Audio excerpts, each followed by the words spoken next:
while there's still enough daylight to not have to use the flash. I'd like to say that I was able to gather with water protectors in the Pioneer Courthouse Square today. The elders spoke. It was a really true blessing to hear those who have been alive for nearly an entire decade speak words of wisdom. And it is the same. It is the same that they teach in the churches. It is the same. Without love for self and for each other, and without water, for that is what we are born of and then require for the remaining portion of our days for life. Without love and water, respect for the waters and for the earth which grows our food for us, and without honoring those that fly and those that walk on 4 legs and 8 legs and 6 legs and 2 legs and swim in the seas and swim in the rivers, and little frogs and all of that. If we don't honor all forms of life over oil and money and perceived power, then life will end. However, the elders and those that hear them know that the vast majority of people in the world honor life above all things. And with the honoring of all life comes a reverence and a respect for and a working toward the continuation of that life in all forms in the most healthy manner possible. That's true strength and love.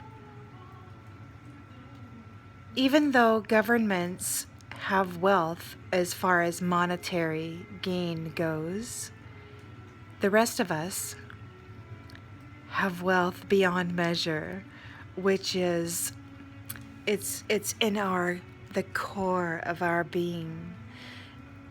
It is so much more valuable than this money that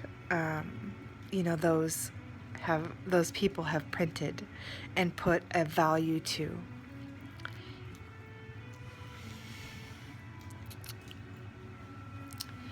When we really see each other, and when we really start seeing that rules and regulations and certificates and contracts and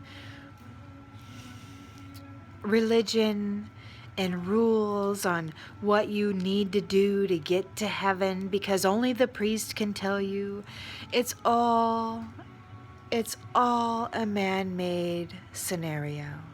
It isn't real. It isn't real. You, just like I, know what is true and what is good and what holds value and what is worthy of honor.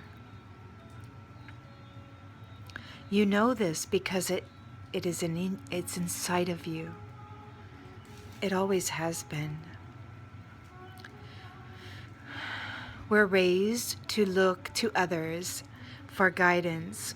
We're raised, first and foremost, to look to our parents.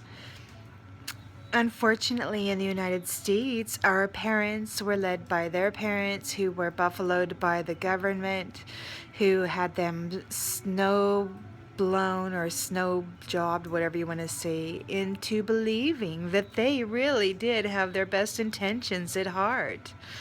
And the truth of the matter is that the only intentions that they have at heart when it concerns us is our ability to work and to earn money that can be taxed and then placed into their pockets, or however they choose to allocate that.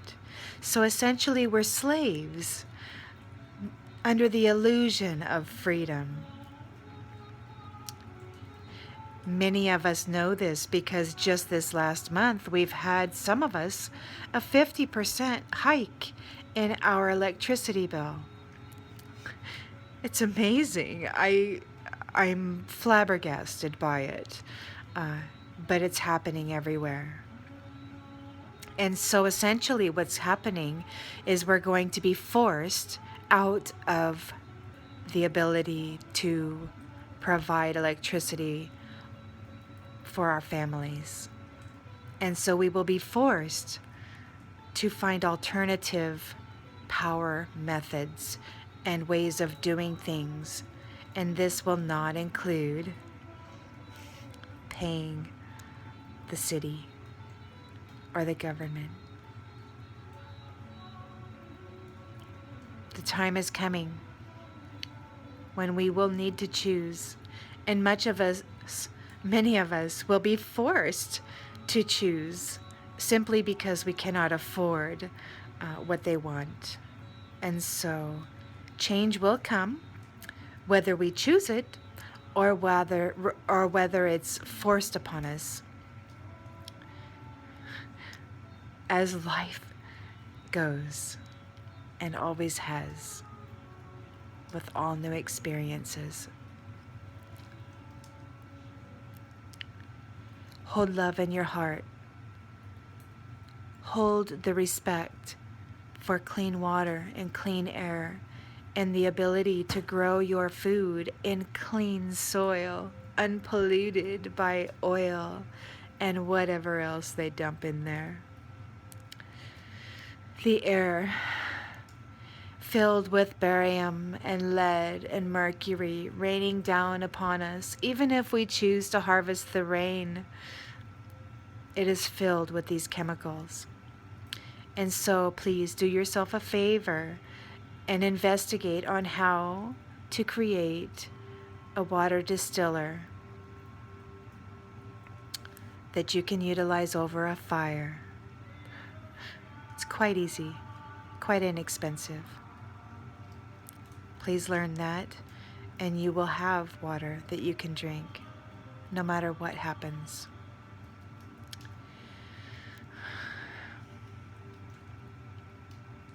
I love you guys. I want you to live.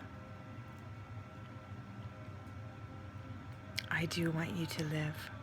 And so please, investigate these basic things. Collect your freeze-dried foods and your seeds and prepare for the worst. And if you refuse to believe that the worst is going to happen, then I suppose it does no harm to prepare anyway, right? It can be a little hobby that you can leave as a gift to your grandchildren.